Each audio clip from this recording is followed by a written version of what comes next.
अऊज़ु बिल्लाहि मिनश्शैतानिर्रजीम। बिस्मिल्लाहिर्रहमानिर्रहीम।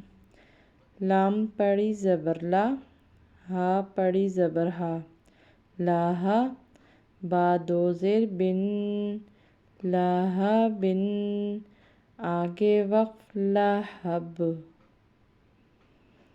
चूँकि बा हरूफ कलकला में से जब ये साकिन होगा वक़्फ़ में तो इसे कलकला करेंगे। कलकला कैसे मैंने बताया था करते हैं।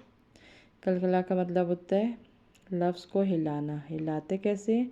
जैसे एक जिस मखरज से यानी जहाँ से ये अदा होता है उसी मखरज पर जाके गेंद की तरह लफ्ज़ दोबारा लगे।